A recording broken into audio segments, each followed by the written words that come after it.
The Cultural Council's mission is to nurture, promote, and support a healthy, diverse, and inclusive cultural sector so that the arts and culture are a part of everyday life for everyone.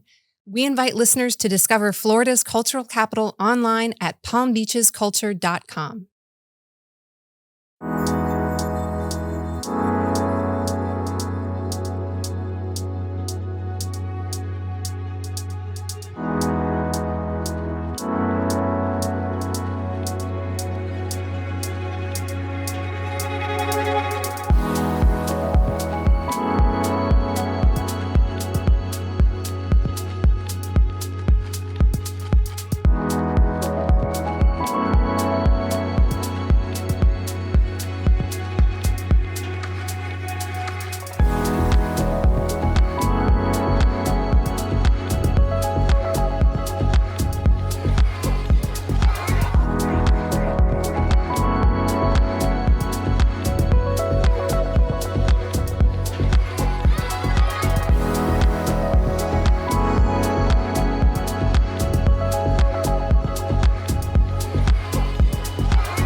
To another episode of the Artie Gras podcast. I'm your host, Sarah Lapierre, and I'm here today with a wonderful guest. Very excited to talk to Wilkine Brutus, award-winning journalist, poet, speaker, founder of Maps Diaries. Thank you so much for joining me today. Thank you for having me. I have a bunch of questions, okay? But we got to start off with a little background, a little backstory. Yeah. I want to know, was there a moment in your life that you remember that was like, oh, storytelling is something that I am really interested in, or I, have a little proclivity to. Mm-hmm. Was there a time when you remember a little spark happening? Yeah, I mean, there were a series of moments, I would say, as a child. You are raised in a Haitian household, there's all sorts of stories that are being told. Some amplified, some a bit exaggerated from your parents, especially when you are having trouble with your homework and your mom was like, do you know what I had to do to get to this country? And then there goes a litany of stories, Yeah. Poetry was the medium by which I used to tell stories. And I love the fragmentation of language itself.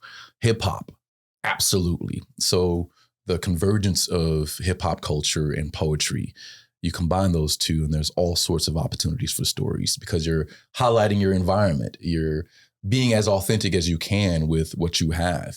And also, you aren't confined by grammar in a sense. Okay. Yeah. It's the ultimate creativity when you're trying to be descriptive about your own interpersonal experiences with whether it's your family, your friends, or just the environment. I remember stumbling on a poem by Yusef Kamanyaka. He's my favorite poet, who was this war veteran from Vietnam. One of his best poems called Facing It. It's one of my favorite poems. And he's extremely, just a lot of observational poetry about his surrounding, his past, his history. And so when you get exposed by music and by literature, you have no choice but to fall in love with poetry, and with art, Yeah. I mean, there must be a sort of there's a freedom, but also sort of a maybe breakable set of rules that comes along with that style of writing, I feel like.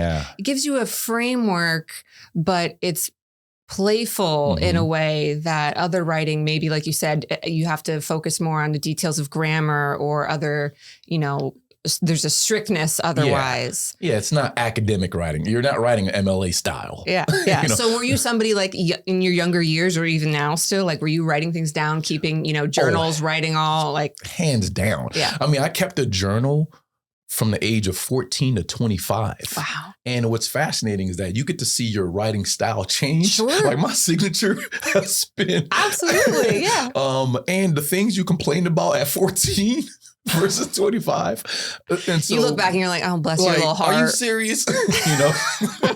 So writing is also the sort of evolution of who you are as a human being. I'm a huge fan of archiving moments. Yeah.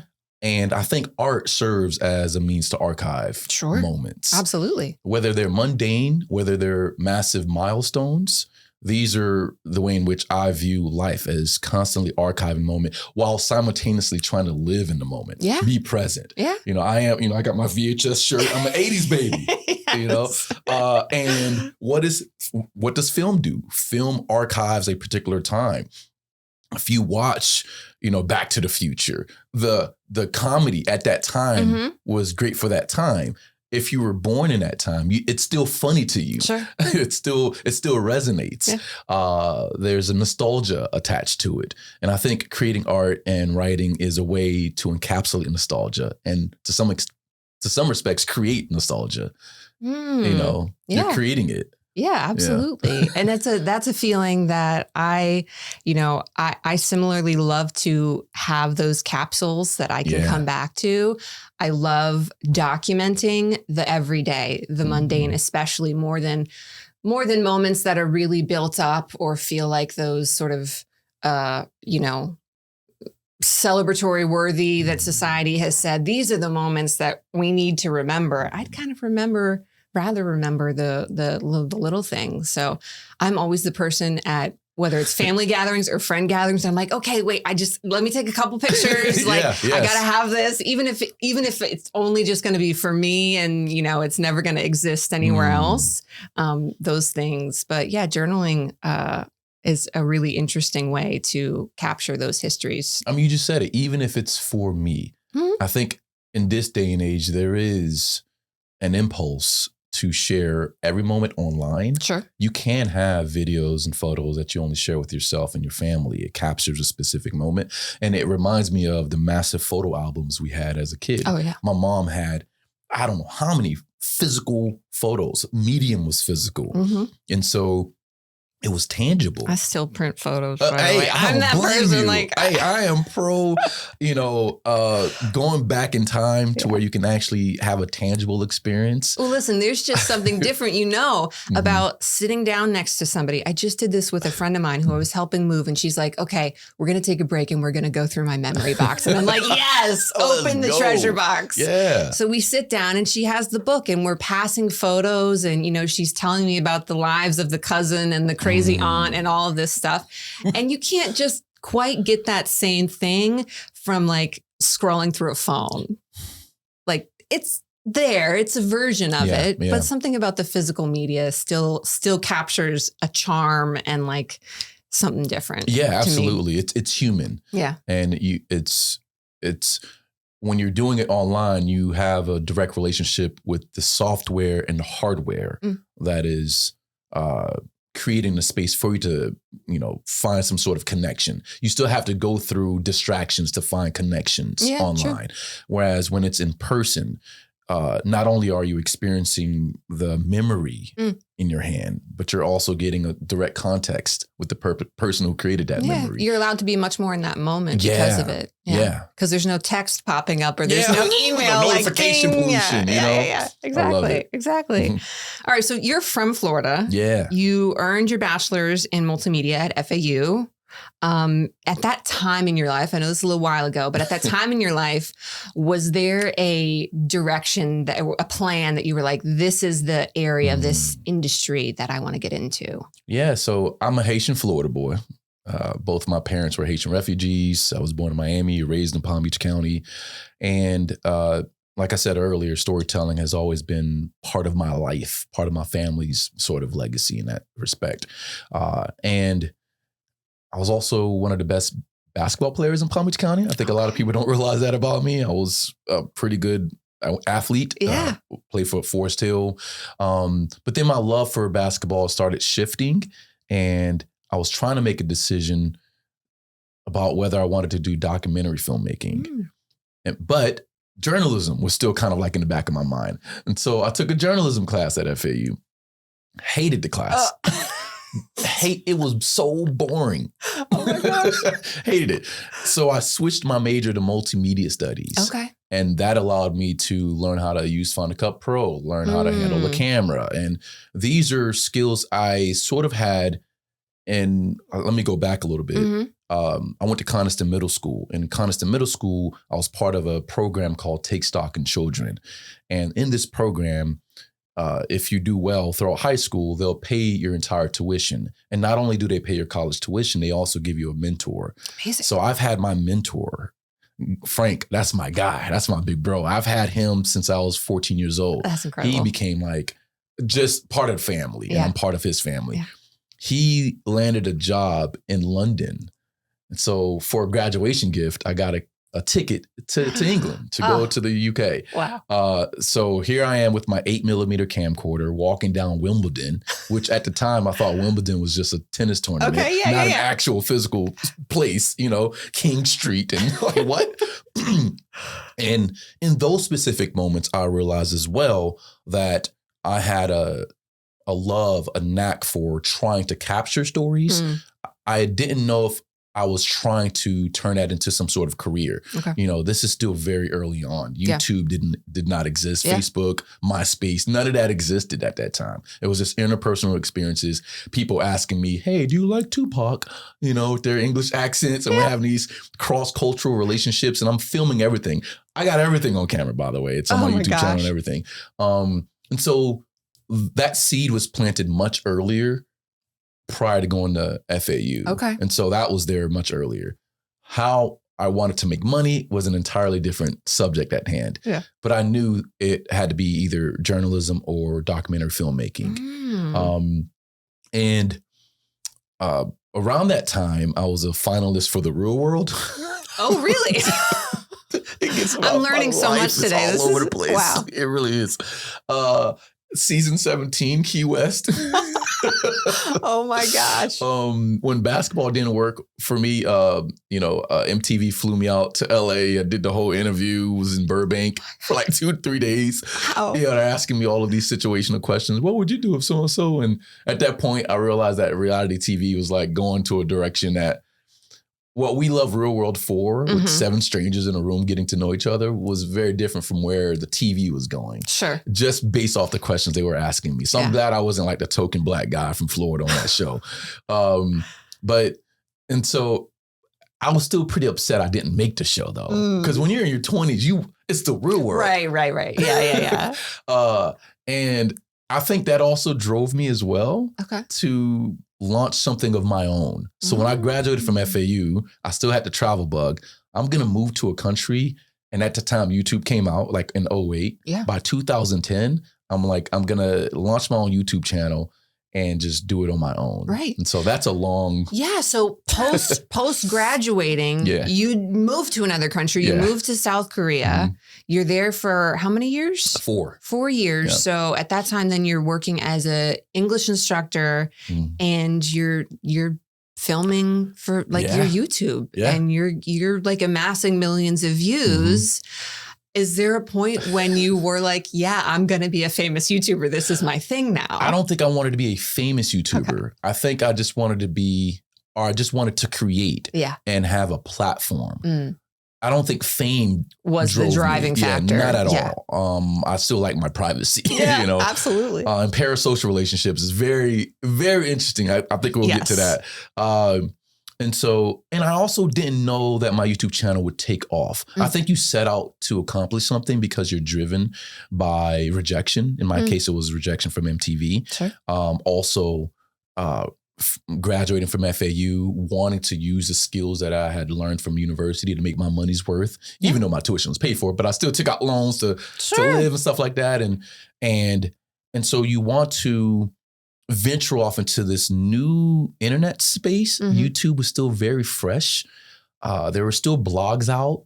People had was MySpace around in 2010? I think so. Most of the internet is just like cat videos and travel vlogs at this point. Like it's early days. It's early days. And it's really hard to describe that. And so you really don't know where your content is going. I didn't view it as content. Yeah. I viewed my ability to document my experience in Korea as documentary. Yeah. Short form documentary is what I used to call it. Okay. And it just worked out. And I think it helped me with my storytelling abilities, helped me with active listening, helped me not take things too seriously.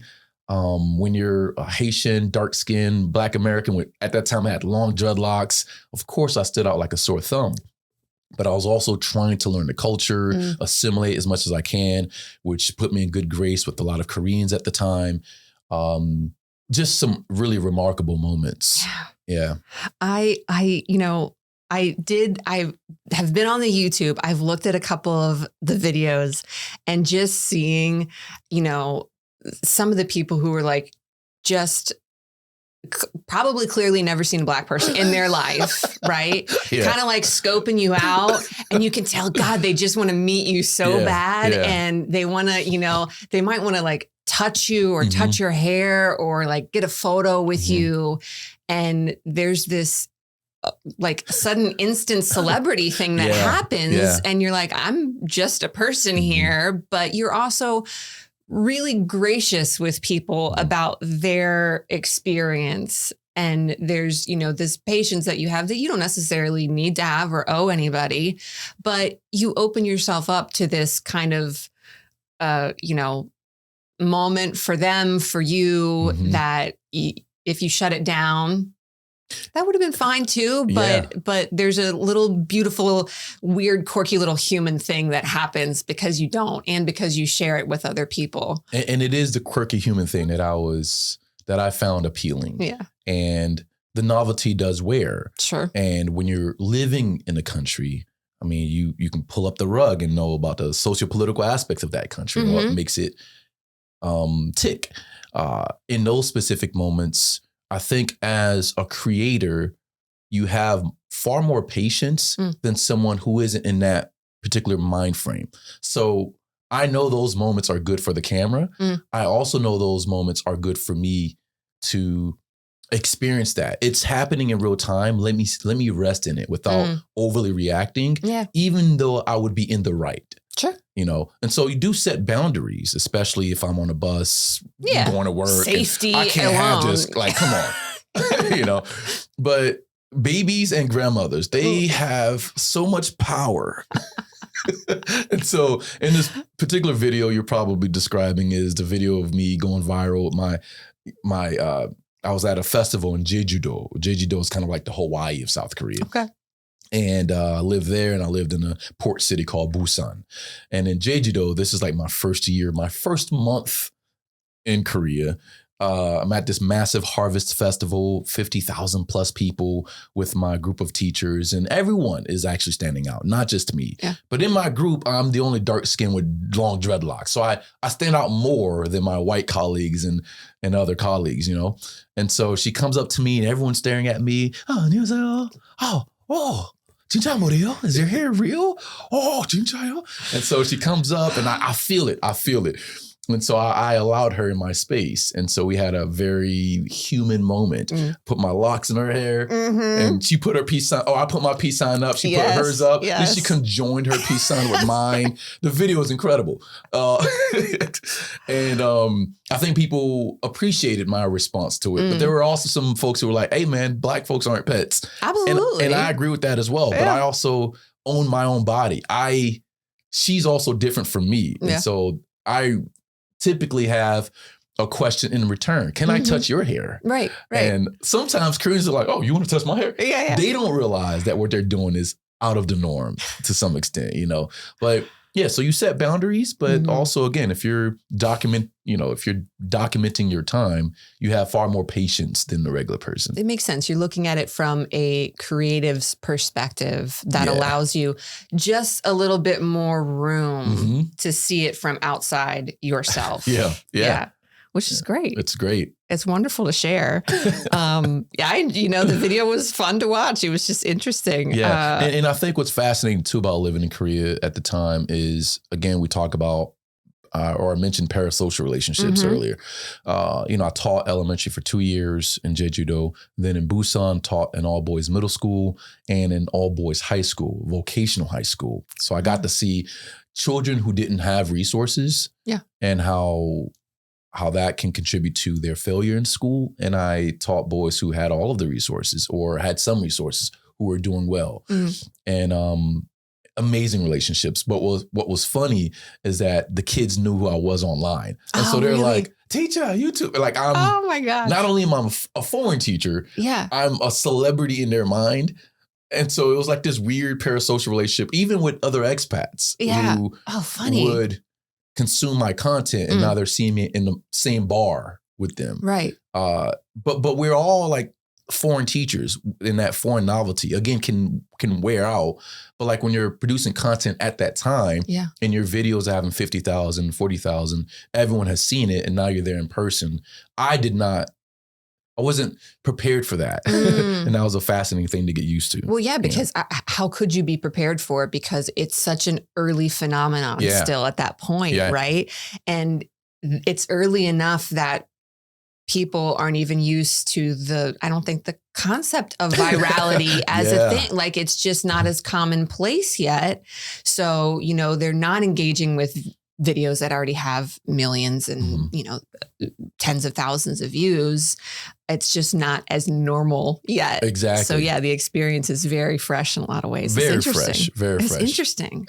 All right. I've got so many more questions. So let's get into some community, right? You spend time in another country. You immediately come back to Palm Beach Gardens, or not Palm Beach Gardens, Palm Beach County. Yeah. So I used, much like Issa Rae with Awkward Black Girl, now she, had series on HBO, like Insecure, for example. I used YouTube as a springboard to get into professional journalism, because I think by the third year, I felt like, okay, I can actually use these skills to get into the market, whether it's independent journalism or legacy media. So I returned back to the States in 2014, joined a media startup company in Philadelphia. We had a content partnership deal with Ebony Magazine. I spoke at Twitter headquarters. And then, like with most startups, it went crashing. Then around 2017, 2018 is when I moved back to Florida from Philly. Joined the Palm Beach Post for about 2 years. Pandemic happens in 2020. And then I joined WLRN. Right. Yeah. So you've been working with WLRN. I feel like that's probably about 5 where years. A lot of people know you from now, right? It's South Florida's NPR affiliate. When it comes to the kind of stories that you cover in Palm Beach County, you're talking about arts and cultural communities, identities, little sectors of this area that might be lesser known. Is there, a story that you've covered that has surprised you recently? So I cover, my 3 beats are typically immigration, arts and culture, and local news. And so what is newsworthy at the time? And a lot of my coverage has been regional as of late. And so I'm pretty stretched thin in terms of like what I cover. But in terms of arts and culture and things that has impressed me, I love covering ethnic enclaves. Profile pieces is what we call it as well, when you're profiling a particular community. So the Finnish community in Lake Worth, or the Hungarian community, which arrived here, I think, after the 1956 failed revolt in Hungary, and they created a community here in Lake Worth Beach. The indigenous Mayan community in Lake Worth, who don't speak Spanish. They speak their Mam, Popti, Kangoba. They speak their indigenous language. And so when we think of arts and culture, we think of art, but the culture part is just as important. And so when you're highlighting these community, I consider that as our culture writing as well, and it can be political, because why they arrived here can have political undertones. I mean, the Hungarians arrived here after a failed revolt in their country. And now I'm speaking with them, and they're talking about their food and archery, and so I think as of late, covering sort of pop-ups from the Black community, groups like Flavors. Okay, yes. There's another group called OTC, which is run by Horace. Flavors is run by Denley. And they do these pop-ups that cater towards the Black diaspora, people from various different backgrounds as well.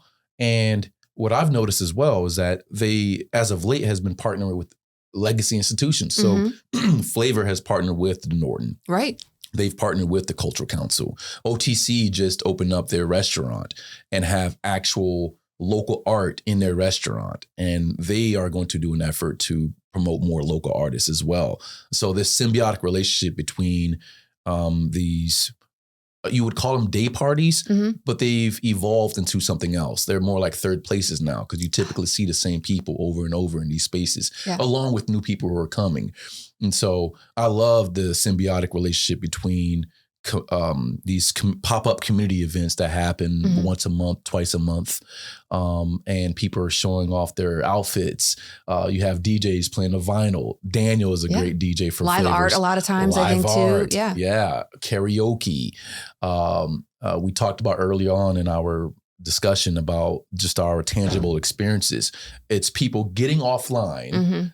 and experiencing each other as human beings. So I love highlighting these types of stories. Yeah, absolutely. Those, I know they come with a lot, obviously, of planning and a lot of work behind the scenes to Mhm. get to something that is organic and feels like a natural celebration Yeah. of people and culture and arts and identities, whether that's through the fashion, through the music, through Mhm. the location, even sometimes.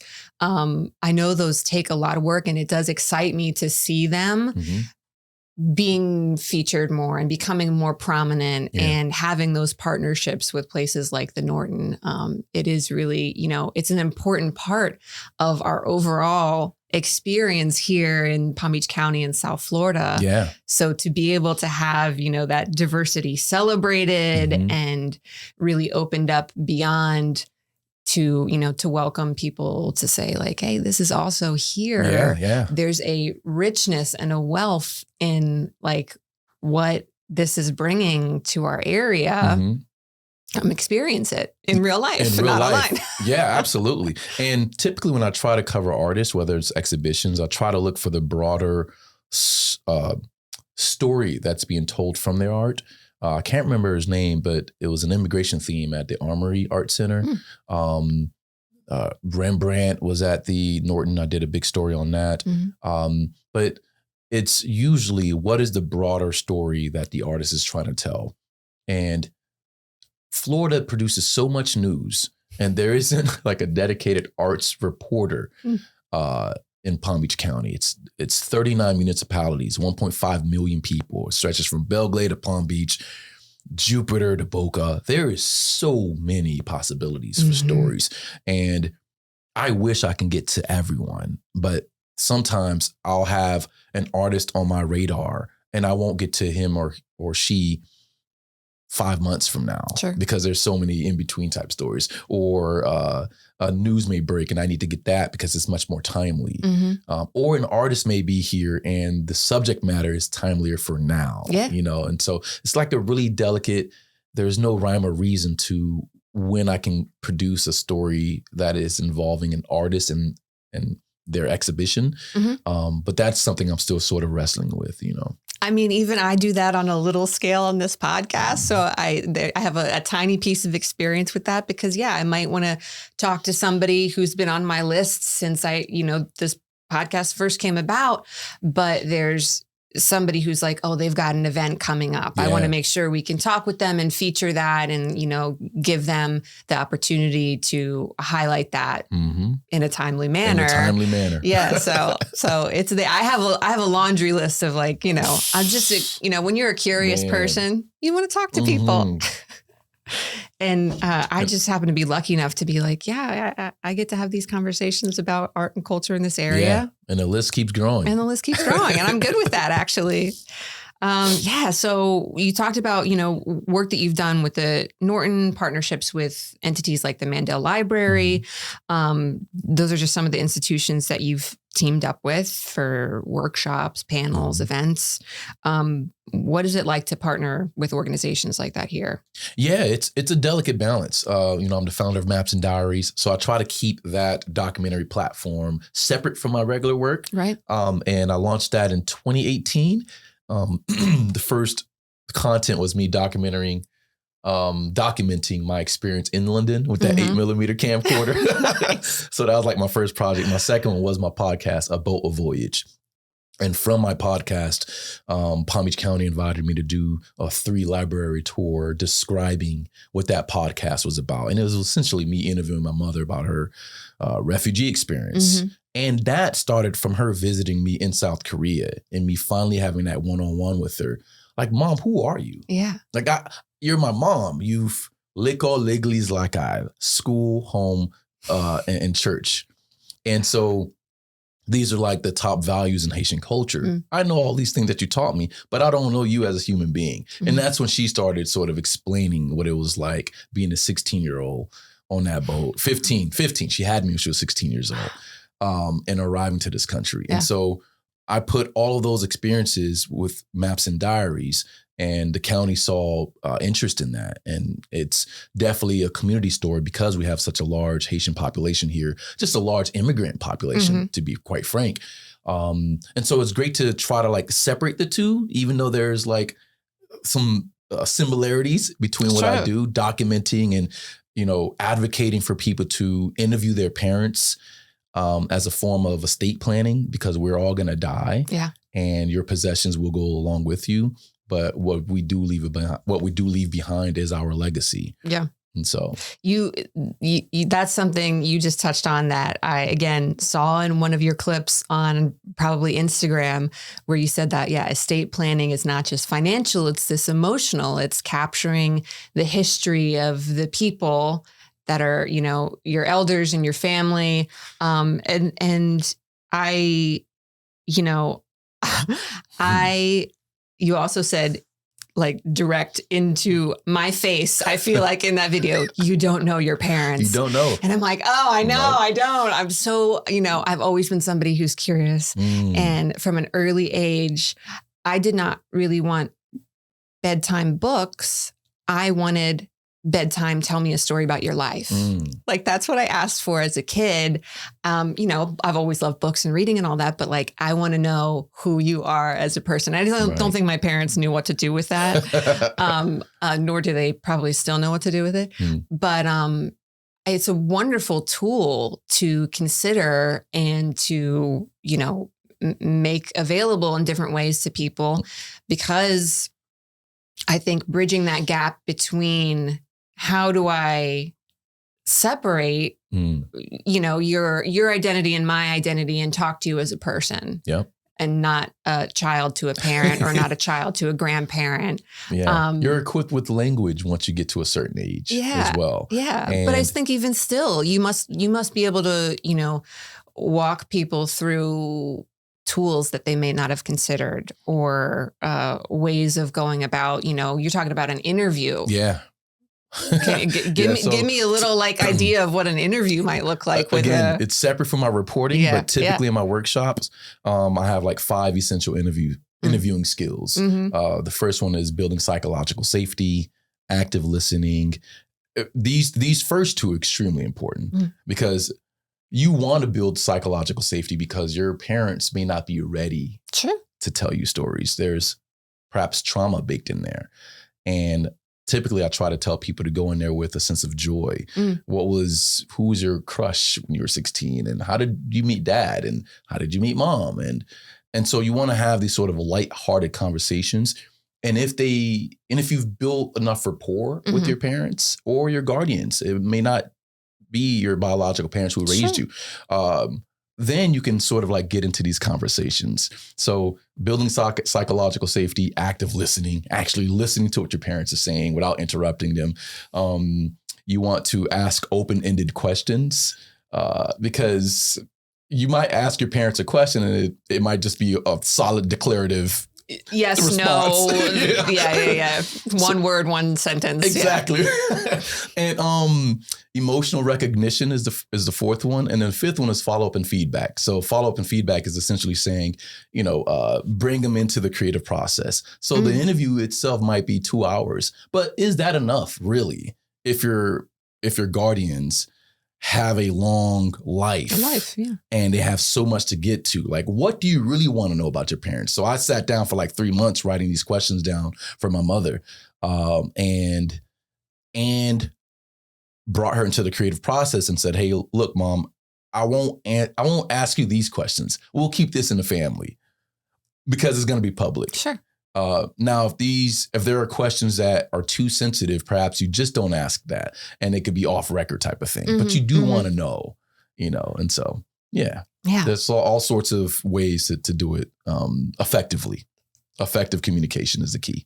Absolutely. Back to kind of the institutions that you partnered with, what do you think is, or what would you like, what do you feel is special about working with a place like Mandel Library? Like why is that setting, the right setting for something like that? I brought up the term third place. I bring it up quite often, third place, because I'm such a huge proponent for spontaneous communities and in-person live events, but also just random gatherings,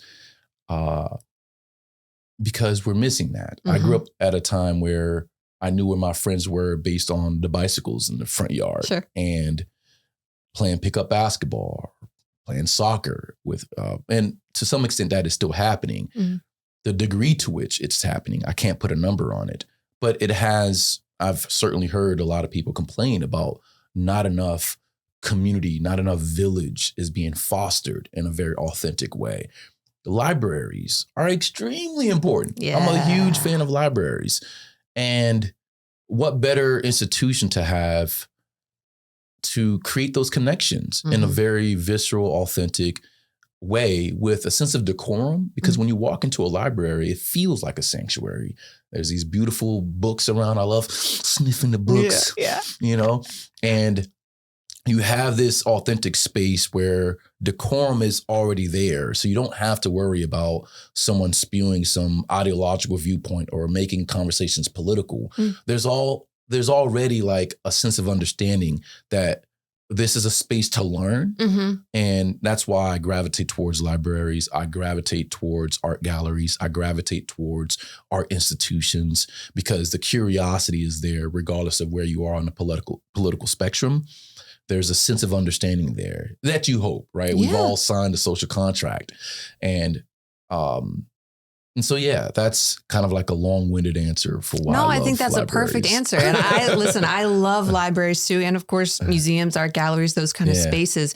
But I think you're exactly right. There's whether it's something that you've considered at the forefront or not, you do have a relationship with spaces like that. And typically when you're in that setting, there's a little bit more openness that might get unlocked because it's a place of learning or because it's a place of curiosity, but it's also a place for everybody. For everyone. And you touched on something extremely important, the openness. Now, there are third places that feel a bit more exclusive. A church, for example, is a third place, but you have to align with the beliefs of that particular church. And if you don't align with that belief, it's going to be quite difficult to establish a particular relationship because it's based on faith and it's based on this belief, and it can come across as rigid. It's not to say all churches operate that way, but like the foundation of it is centered toward people who will believe in this. Sure. Whereas libraries has a little bit more room. There is a Bible and there's a Quran. There's Buddhism. There's more openness for different ideas without ascribing to a specific idea and making that idea you. I don't have to walk around with it on my sleeves. Absolutely. And I think we need more of that, because that's the best way we can learn about how to solve certain situations in society that is constantly fragmented. And there's so many things I want to say without saying about the political state of our country. Yeah. And so forgive me for stuttering through this. No, because that's great. I do believe we are going through an existential crisis. And part of me is still trying to find a language. And typically I find a language through arts, through poetry, through literature, through film, through the ingenuity of creators of all stripes. And that's why, even though I'm not a dedicated arts and culture reporter and journalist, it's a large part about what I do. I wish I could do it 100%. But it's why I'm so passionate about doing it, because not many people are covering it locally, Absolutely. Well, I'm glad you're a part of that coverage, because I agree. We need more of it. And, even if people little by little have more exposure to it, you never know where that kind of thing is going to land and what kind of ripple effect it's going to have, whether it's encouraging somebody to share their artwork more because they saw, a DJ at this event, or they saw, oh, this culture is being appreciated and is being, shared and valued. So maybe my culture is worth being shared and telling that story. Oh, absolutely. And there's so much to learn. I mean, we have established cultural institutions. Mm-hmm. So if you go to an Irish pub, for example, it's an Irish pub. That's why I have a hard time sometimes when my white friends say, "Oh, I'm just a white American." No, you're not. You have there's Italians, there's Polish, there's Finnish, there's ethnic groups with actual cultural backgrounds. Why not explore that in a visceral way? Because it's another way of exploring immigration, for example. Absolutely. And culture and art will always have a political undertone. Mm-hmm. You cannot escape the term politics. Mm-mm. There's no such thing because we politic all the time between our family members. True. Absolutely. That's a form of politics. I think partisan politics is a very separate conversation to have about the sort of through lines and getting into the weeds of policy. Mm-hmm. That's a very different kind of politics. But human politics is all around us. Yeah. And it's extremely fascinating to explore. And I hope people can keep an open eye and not just ignore it, Yeah. It's worth, especially on a local community level, keeping that open eye, right? Yeah. And being blunt about it. Mm-hmm. And curious. Curious. Why not? Oh, so much. Okay. We are going to take a little short break, right? Cool. We're going to share a message from our sponsor, the Cultural Council for Palm Beach County. So stay tuned. We'll be right back. Listen to them and join us back in a second. Those dinner reservations and tea times will have to wait because there's an art-filled paradise beyond these beaches. A mecca of masterpieces, spectacular sights by day and night. A cultural capital that's calling your name.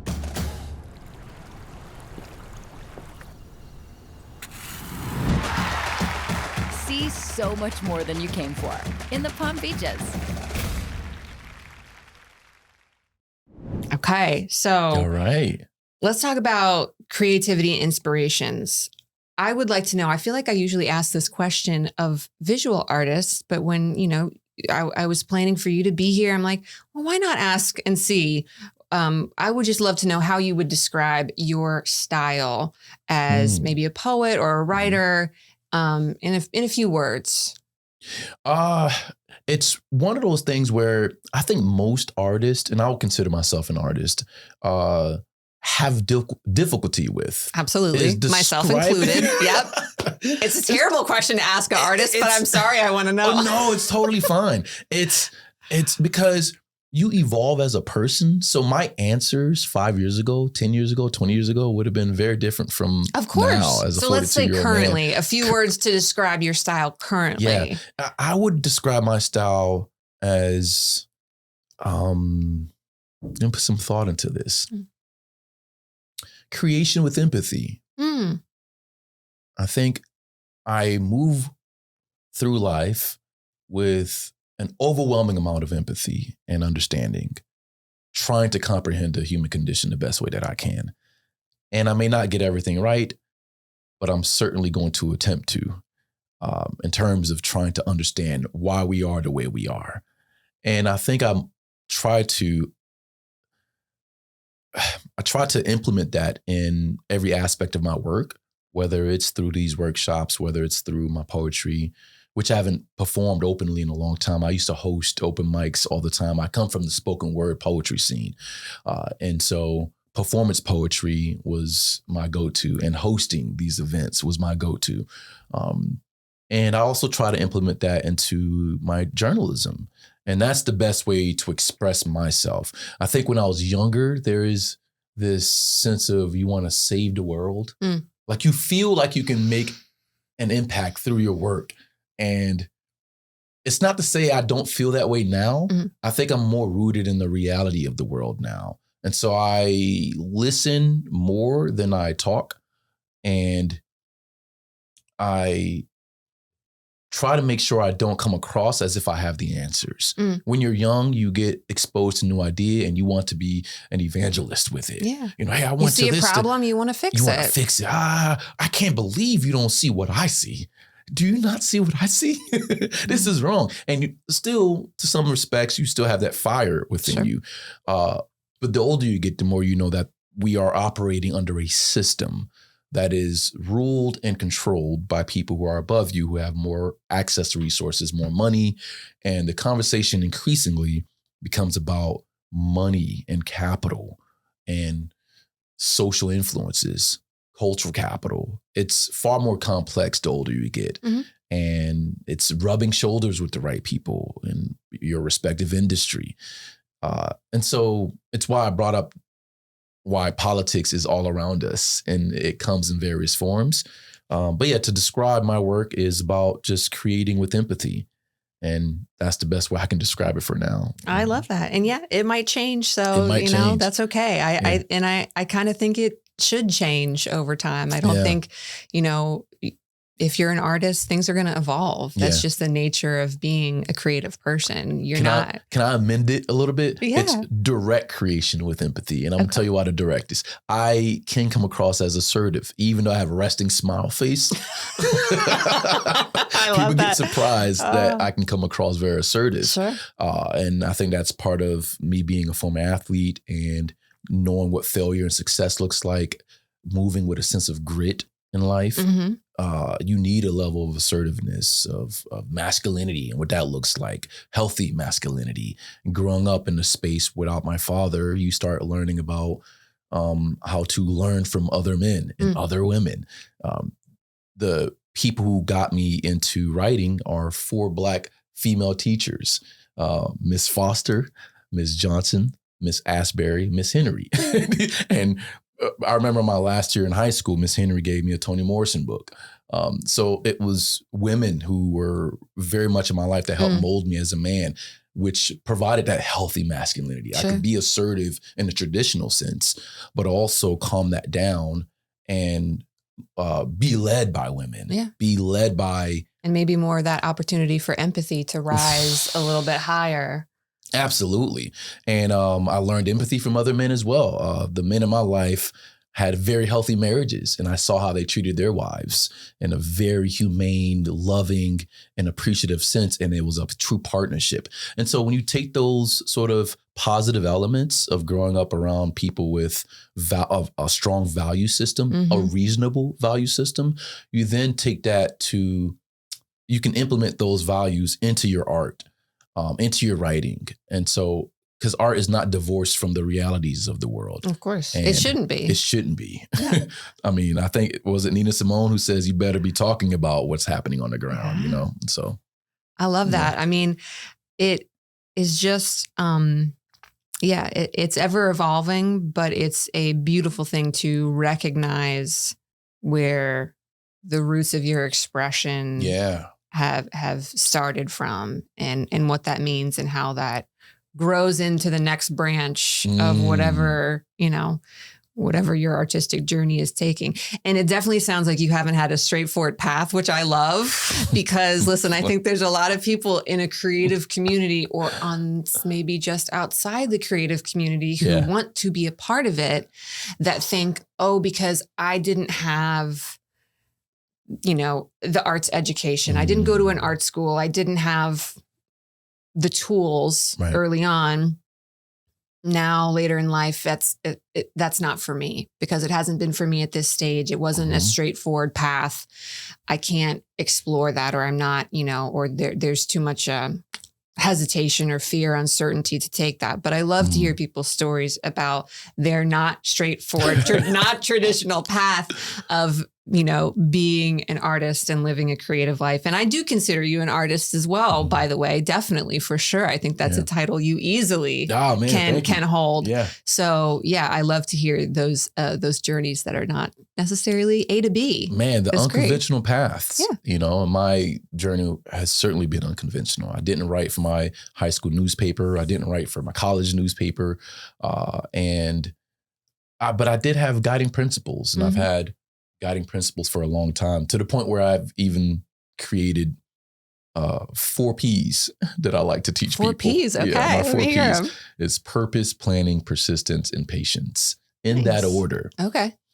Before you do any project, and it's transferable, by the way. You could use it for a project that you're trying to accomplish at work. You could use it for sports. What is your purpose? What are you doing, and why are you doing something that you want to accomplish? Purpose planning. Planning is the next one. You have to really write down and visualize it. Whenever you're watching team sports, for example, you have coaches with their whiteboard. Sure. Whenever you go to school, teachers have their whiteboard. Why aren't you carrying your own whiteboard and visualizing what is it you're trying to accomplish? Persistence is a third word, which can be grit, and allowing yourself to push yourself and challenge yourself. The only second place should be you. I'm in competition with myself. Absolutely. I'm both first, second, and third. Yeah. And patience is the last one, giving yourself grace. I think folks like you and I who are extremely ambitious should also give yourself grace and not be so hard on yourself, and also be patient, because success is relative, even your own definition of success. And so I try to keep that in mind. My 4 Ps, my guiding principles have helped me, and hopefully it helps people, especially artists who feel like they need to go a traditional route to be successful. Sure. No, you just have to have grit, that persistence. I'm not quite sure which P is the most important because we are all on our respective journeys and seasons. Well, they probably change like anything else, right? They fluctuate. Sometimes you need a little bit more grit. Sometimes you need a little bit more patience. Yeah. And so wherever you are in your life, hopefully one of those P's resonate. All right. It's planning for me right now. That's the phase I'm in. I've got the whiteboard in my studio. I'm like mapping out what the rest of, Florida season is going to look like. And literally I'm like, okay, I have this show coming up. This is my booth. These are my measurements. I need to paint this many paintings to have the display I want to have. What's the series I want to work on? What's the story I want to tell with them? What is the color palette I want? Like, I'm in the planning phase right now. And 2 other words to add to it. It's not part of my P's, but it's execution and exposure. Sure. You have to execute your plan. Like you can't just create plans and not follow through, and exposure, just exposing yourself to different kinds of artists, and iron sharpens iron. Absolutely. So you want to be around people who are smarter than you, better than you, and humble yourself because you will be humbled anyway. So why not do it in advance? Just be that's back to planning and preparedness. Plan to be humble. Yeah. Ooh, I'm going to add an E to that though, which is I'm going to say experiment. Ooh. I think experimenting and keeping that one word alone in the forefront of a lot of what I do as a creative gives me, and I think would give other people, a sense of freedom, a sense of play. And if you just think of it as this is just an experiment. Yeah.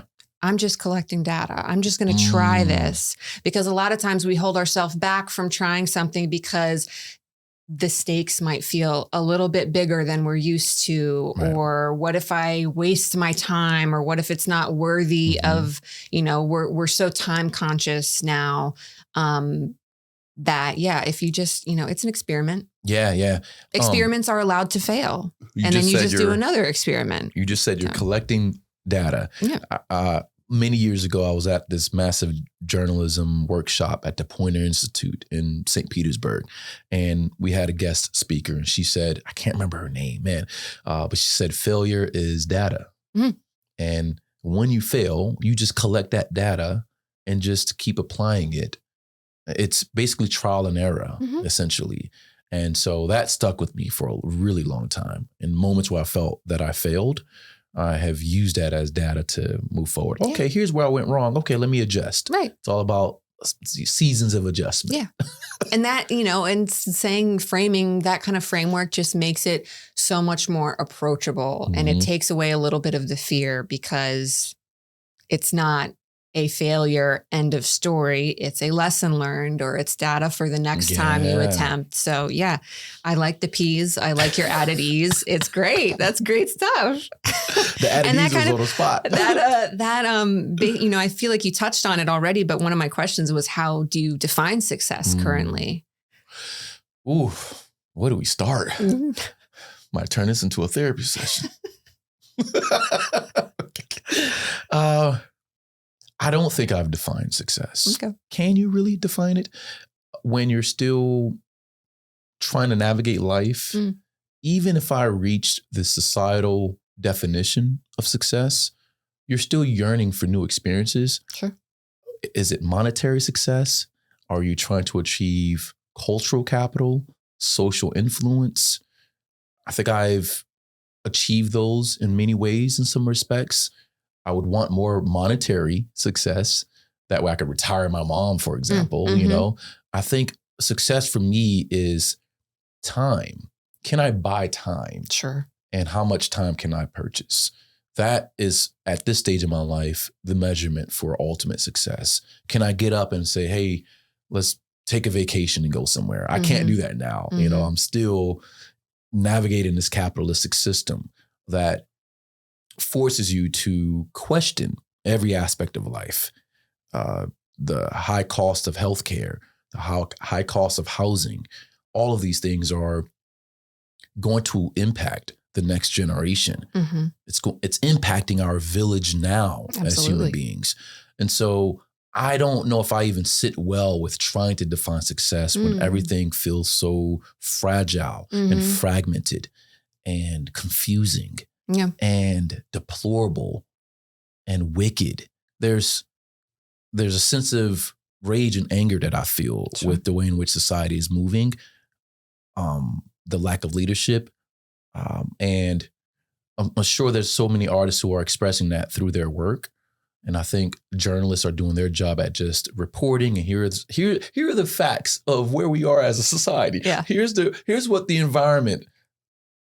Here's the climate. And so you have these sets of facts in front of you, and how you relate to those things change and they evolve. And so at this current state, with me speaking to you right now in this very moment, I actually feel uncomfortable trying to define success. Because, life is also just fragile, but so I've, to make this, my answer a little bit more, just add a little bit brevity to my answer, make it a bit more short. I think success is relative, and my entire goal right now is to cultivate community joy. That is success for me. Yeah. Having my family come over for Christmas dinner, or any holiday, just being in the presence of my nieces and nephews. Yeah. Being in the presence of my girlfriend, who brings me joy, being in the presence of my mom and my sisters and brothers, tremendous relationship with my family. That is success, because I can die tomorrow, but the people I impact and the people who've impacted me are what makes me feel successful and satisfied and happy. Yeah. Well, that's an extremely thoughtful answer. I appreciate that. It is, and I agree with that. And there's times when maybe it's not even worth defining, because it's not the thing worth looking at right now. It's not the metric that we need. Joy might be that metric. Right. And it's not to say that you aren't striving for it. Sure. I'm certainly am. Yeah. Because it's about survival. Yeah. Right. And you can't have a survival mindset. You have to have a growth mindset. And so I do operate under a growth mindset. But from a philosophical perspective, it's very difficult to answer. Yeah. I think that's fair. Maybe it's not a question that is just has an answer at this time. And that's okay. I think, and then I think part of it is I've achieved certain things that I wanted to achieve. Yeah. I wanted to do this podcast. I did the podcast. I wanted to go overseas. I went overseas. There were things that I personally wanted to succeed at, and I've done. And But then it's like society can forget. Sure. And so it's on to the next thing. We have very, very short attention span. So I have trouble defining it because what is it the societal's metric of success or is it mine? And so maybe you want to remove yourself from that metric to say like the traditional things that our society values in terms of success are not where I want to place my attention right now. Yeah. Like when I go to a farm in Arkansas, I have family in Arkansas and they have a 66-acre farm, and just being out there and seeing the sky without light pollution, actually seeing stars, playing with the chickens and the goats, riding an ATV, taking my shirt off, doing cartwheels. I'm out there. I went hiking with my girlfriend at the Smoky Mountains for the first time. Incredible. Beautiful. Being outside and having the luxury of taking time off from work to be able to do that. There is a luxury in us having whatever small resource we have to experience life the way life is supposed to be experienced. That is success to me. Absolutely. That is success. Getting up at 6 a.m. and just hearing the roosters go, go, go, go. Great impression. Great impression. Truly. No, listen, I have to, it sounds maybe a little bit corny, but I'm a little bit of a corny person, so I don't care. I have to marvel at the existence that I somehow landed where I can get up, not necessarily defined by a certain time. I can go out in the morning in my backyard now. The dog's out there with me. I get to putter around in my garden and mess around with my plants for a little bit and just sort of enjoy that space of nothing. Oh, man. Which I do think is very important to creatives, people in general, but certainly anybody following a creative path. Those little moments, whether it's a full-on vacation into the Smoky Mountains or it's just 20 minutes of your day, those brief little resets and spaces of nothing are so good. And that's the luxury. That's the wealth. Preach. And can you sit in that silence? Can you sit with yourself? Sure. A lot of people have a hard time sitting still and just hearing their own voice. Yeah, it's true. That is a great example of luxury. I think we are afraid to use that word. The U.S. passport for me, when I went overseas, was a form of luxury, having that passport and access and resources. That's one of the lessons that I learned from moving abroad. Is there are people from different groups who were not treated as highly as the American. Witnessing my mom discuss her experience as a refugee and the luxury that a first generation Haitian American has versus their parents. Even though in the 80s and 90s, there was huge anti-immigrant sentiments toward Haitians that we had to grow past. And there was a violent, stressful moment growing up when you were living through that moment. And then the Fugees come out, Wyclef and Lauryn Hill, and all of a sudden we're cool Haitians now, And so you go through these various stages of what luxury looks like. And when you have relatives who are in Haiti, who are, there are some great parts of Haiti. You go to Jacmel and Cap Haitien, but Port-au-Prince is going through a lot of political problems. And so what does success look like for people who are living under a political condition that isn't advantageous to their well-being, whether you're in Cuba, whether you're in Venezuela, and dare I say pockets of the United States that has a high poverty rate.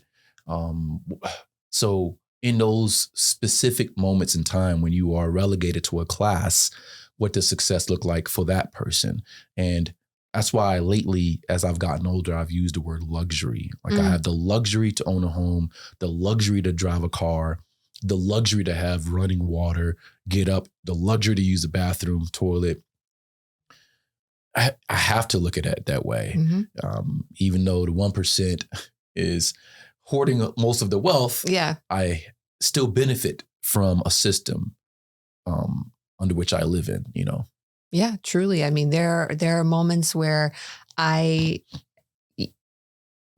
in the shower and I'm just like, hot water is the biggest luxury in my life. Man. And that little bit of recognition, and I know that, it doesn't change anything for anybody else, Mhm. but having that little teeny moment of, I am living in luxury, and therefore it's a reminder that I have I don't know if obligation is the right word, Mm. but, an interest at least in living to the best of my ability, not necessarily trying to seek out more, but enjoying what I have, sharing it as much as possible, making sure that the people in my life are full. Yeah. Fulfilled. Yeah. Mhm. That before I keep trying to expand anything for myself, Mhm. that I'm making sure my people are good, more and more that my community is good, that, Yeah. it's a rising tides raise all ships kind of thing, that I'm not just fighting some battle for myself and my own benefit, but that we are if I'm benefiting, we are benefited. Yep. Yeah. I am because we are is a popular African phrase. Yeah, I think maybe this was the first time I heard that was one of my other guests, who is Erica, whose last name I'm going to forget. She is a dance instructor. Oh yeah, dancers. Squire, moving. Erica Squire. Yes. She's Natural great. Movers. Natural Movers. Awesome. They have collaborations with the Kravitz Center. Yes. Really cool programming that they do. And she's just a fantastic person to talk with as well. But I think she introduced that phrase to me the first time I heard it. But it's true. It's true. It's a good one. It's a good one. All right. Well, I could, talk with you forever, obviously. And, I think that's the problem. You put two curious people and give them microphones. But that's all right. I've just got a few more questions. Sure. Yeah. So I asked this question of everybody who comes on. I'm going to phrase it in a slightly different way this time, but what is one maybe lesser known event, space, could be a public work of art, something related to arts and culture in Palm Beach County that you wish everyone living here or visiting here would experience? Yeah. I think I mentioned them earlier. Flavors do Call Collect, and it's a pop-up event where they have, again, DJs spinning on a vinyl, karaoke. There's an indoor space and an outdoor space. Different genres of music, from Afrobeats to Haitian compa, to various Haitian genres, R&B. And so I think that is an incredible monthly event that they do. And if I can I choose another one? You can do two. I'll allow it. I don't think it's lesser known to people in the arts community in Palm Beach County, lesser known to people outside of Palm Beach County. And it's the Murakami. And I just love the Japanese gardens. We just talked about just being outside. I think it's a great third place to be outside and experience the art of gardens. And they also have programming. They have a gallery exhibition from time to time as well. So it's a place that has various options to experience. And I love those types of environments where you have multiple options in one setting. Yeah, absolutely. Different ways for people to get involved and experience that space. But that's a great answer. Yeah. And Murakami might be to the locals. It just might, it's the Murakami. But like, it's kind of like us not realizing what we have here. By just saying it's just a institution or whatever selection that people may say on your podcast, I think it does a disservice. I think we should always ramp up and hype up what we have to offer in Palm Beach County, because typically when people come to South Florida, where do they go to? Miami. And Miami is, ramp up what we have to offer in Palm Beach and celebrate it even when we are on a local podcast, and not feel as though, it's just if you're in art scene, you just know about it. No, it's dope for a reason, you know? Yeah. And so I'm sure I'm missing out on several other sort of lesser known spots, but from the top of my head, at least what I've experienced most recently, it's those two. The Flavors Call Collect events. OTC, I mentioned earlier, has a new restaurant. They're turning that into a third place. And the Murakami. Great answers. Yeah. Yeah. And even like you said, even if they're a little bit known in Palm Beach County, I think it's good reminders. There are times where I've heard the name of a place or a thing come up so many times that I feel a sense of familiarity with it and that I know it, but I maybe haven't actually spent time with it myself in a while. So it's a good reminder, like even if you think you know a place or you've experienced it a few times, go again. Go again. You might have a different experience this time. You know, it's like picking up a book that you've read before. You're going to catch something new this time and you're going to have, you know, still a different feel of it. So it's worth mentioning and worth reminding people that even if you're local and you know about it, the programming's changed. Yeah. And there's going to be art galleries and art. Yeah. And even though people think Florida doesn't have seasons do change here. So the garden looks different at different times. We don't just have iguanas falling off the trees. No. We just don't. Oh man, that's a great answer. So I appreciate that. Last two, any advice for fellow creatives that you might want to leave, whether there's somebody, you know, in poetry, spoken word, their own writing, or somebody maybe considering journalism. Any advice that you'd like to leave? Yeah. I mean, we talked about it earlier, my 4 Ps. I think that would be my ultimate advice. Solid. Is to have a guiding principle. Purpose, planning, persistence, patience is something I created for myself. It's a template that you could perhaps use or create your own. Yeah. And it's essentially creating a system that you could be true to and execute and follow through on. You have to create a system that works for you to navigate this capitalistic system. And just knowing the business of the industry that you're getting into, because typically you have artists who are just focused on the art, but nowadays you have to have multiple skills. It's beneficial to be a generalist in some respects than a specialist. And you just have to be a Swiss Army knife.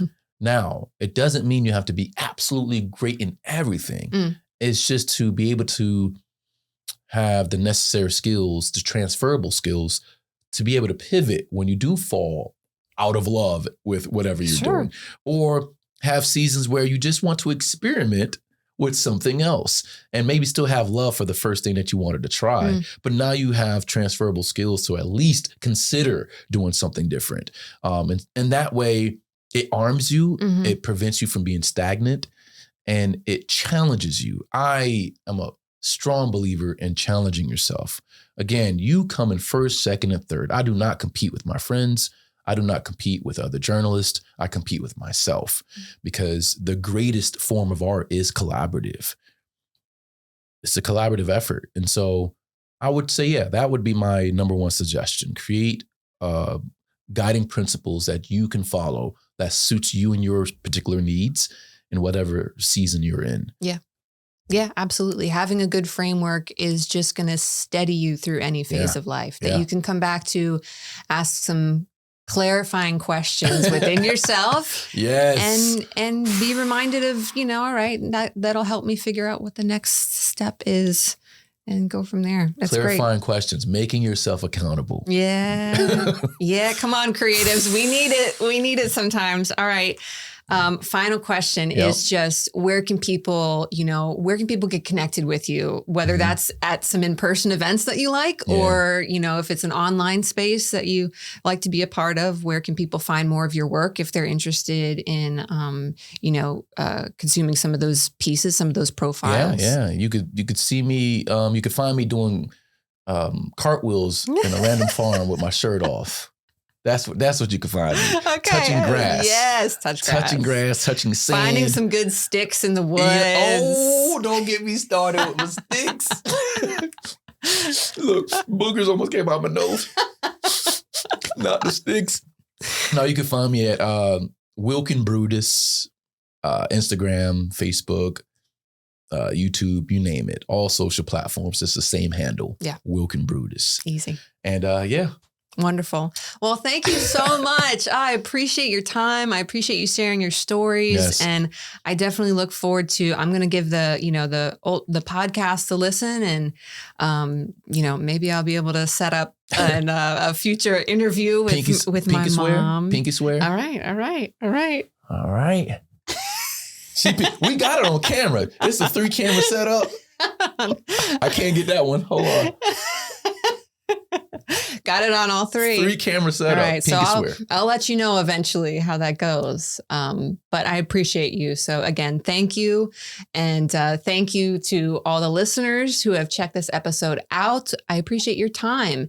If you're excited about this, if you learned something, share it with somebody. We would love to have you be a part of this creative community in Palm Beach County and beyond. So just, join us, whether that's with a like or a comment, or, maybe suggesting another artist you think we should have on this show. We love you. We appreciate you in the community. And of course, a thank you to our wonderful sponsor, the Cultural Council for Palm Beach County. Couldn't do it without you. We'll see you on the next episode of the Artie Gras podcast.